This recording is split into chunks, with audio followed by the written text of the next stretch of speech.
Today on the SC Garage, we're going to talk about an impact driver versus a drill and which thing is better at both drilling and driving. Let's talk about it. Now, I want to start off today by saying this is just my opinion and just my opinion with the tools I currently have. And that's the reason I say that. Lastly, is I used to have an impact driver from my old Craftsman C3, and I really hated it. It was loud and harsh and just overdid everything. It was really a poor tool, but I needed it sometimes when I was doing decking and stuff like that, where my drill just wasn't a great solution. Because the impact driver here is much like an impact wrench on a car. It's really giving you some driving force that a drill isn't designed to give you. But like I said, for me, the harshness and the loudness of this, and sort of the lack of control, made me almost never use my old impact driver and almost always use my old drill. And when I switched to Milwaukee, I just chose Team Red. This is generally true, I think, of all of the other brands, with the exception of the fact that the M12 Surge, I think, is a little bit different from a lot of impact drivers, and we'll talk about that in just a minute. So, I've always kind of had both, is sort of the point, and generally used this for drilling and most screw tasks, driving or whatever you want to call it. And this historically just for heavy duty driving of like lags or long decking screws or things like that, where this just wasn't quite the thing. Okay, so a lot of people will tell you if you need one, get a drill. And if you have a drill, you can choose between high and low speed. Obviously, you have a chuck that gives you the ability to have it in what I'll call drill mode, for lack of a better term, at least that I know of, or a chuck that'll let you sort of adjust the sensitivity. It's a clutch essentially that says when a fastener gets but so tight, sort of you'll hear that noise, and that the drill has stopped pushing on the fastener. So that noise means it's not working anymore, and you can kind of set it. So if you're on something really delicate, you dial it down, and this is not going to give almost anything before it stops working. And the closer you go up to the drill setting, the more grump it's going to apply, right? And you go all the way over here to drill, and low and high speeds. So that's kind of how you control the power that's coming out of here between speed and the clutch on the chuck, right? And I have an M18 that just kind of was what was on sale. So before the comments come in, I realize I'm cheating a little in comparing this to an M12 device or M12 impact driver.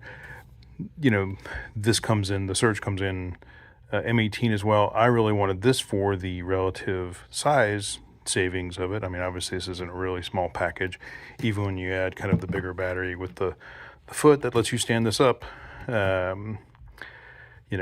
Really, really tidy smallness and lightness.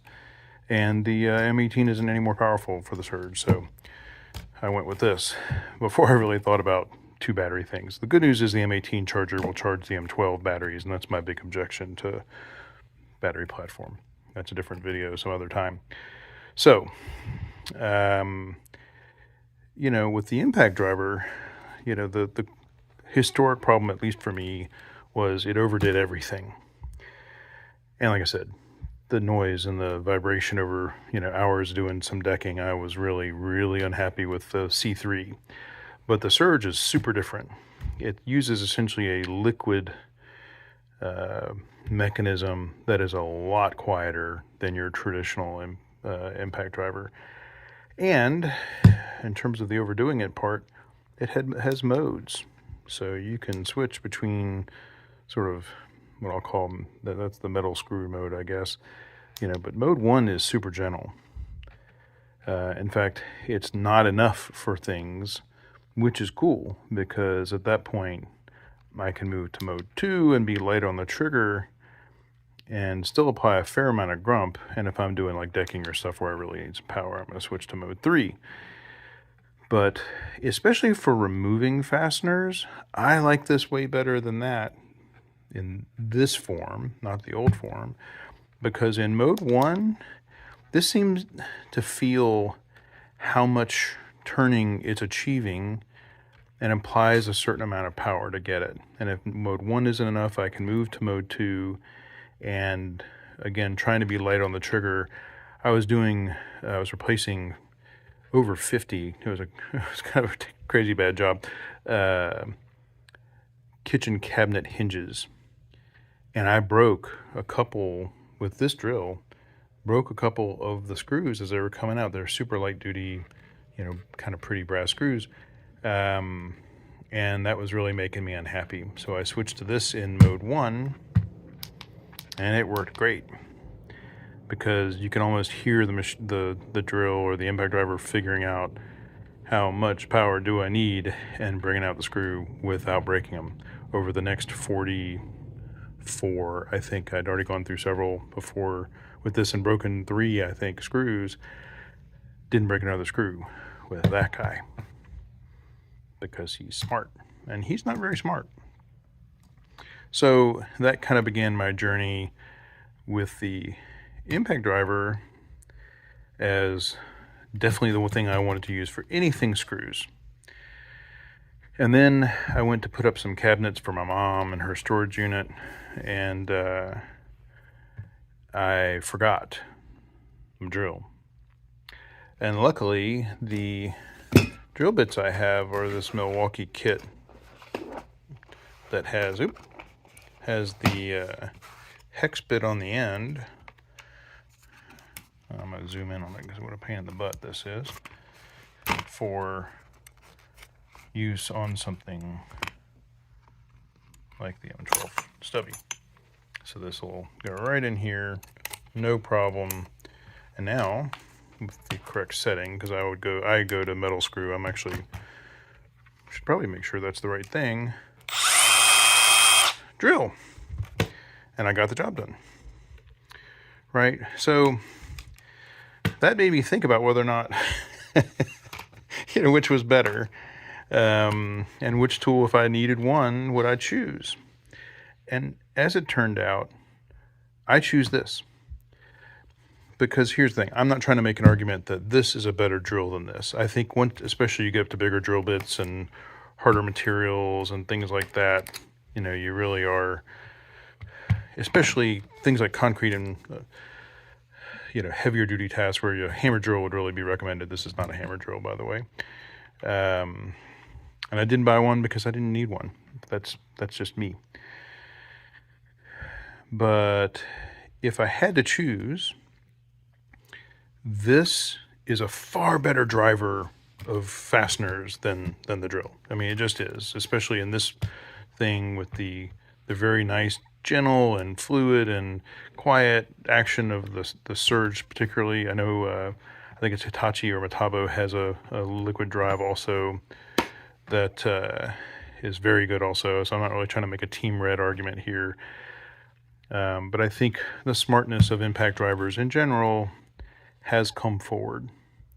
So even on a liquid drive kind of technology, I think you're going to get better driving in every situation out of these than you'll ever get out of this and the chuck adjustment. And beyond that, I think this is a pretty decent drill.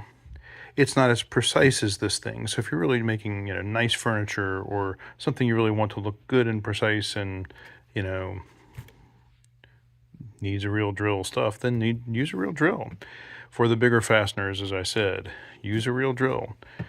But I've drilled some pretty big holes in some stuff I made a work table, mostly using this, even using those bigger bits, right? And it was okay. Drill's better, but this will work fine.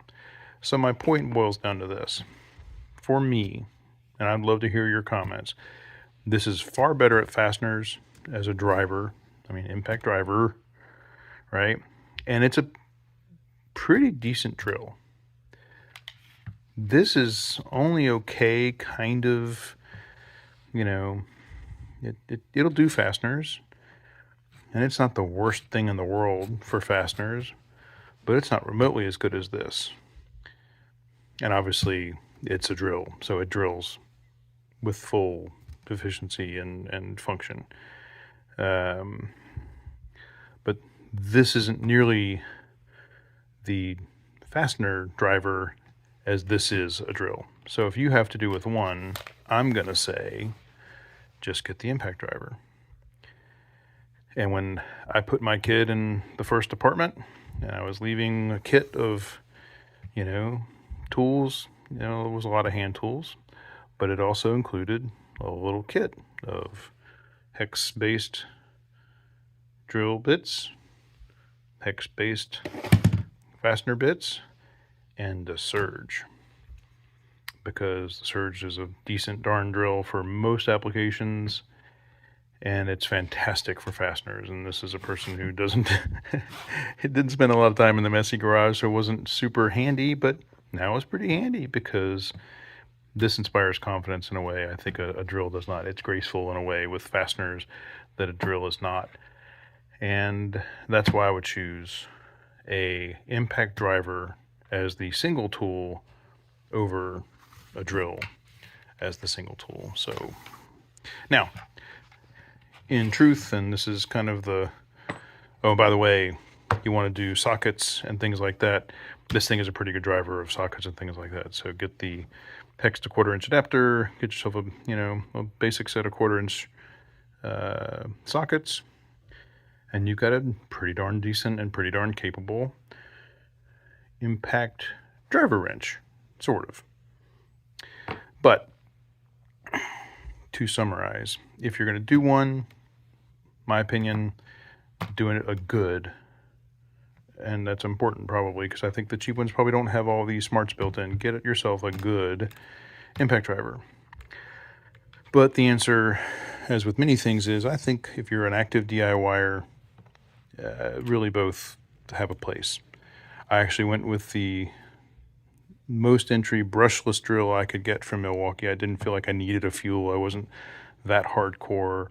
I wasn't going for a hammer drill because I don't do anything concrete in 30 plus years of being a DIYer. So I got a good brushless drill, saved a few bucks and put it in the Surge, which I am absolutely thrilled with. This is my favorite single tool I have. So that's my overall opinion on the impact driver versus drill debate. Oh, by the way, the impact driver has a light. Anyway, stay messy.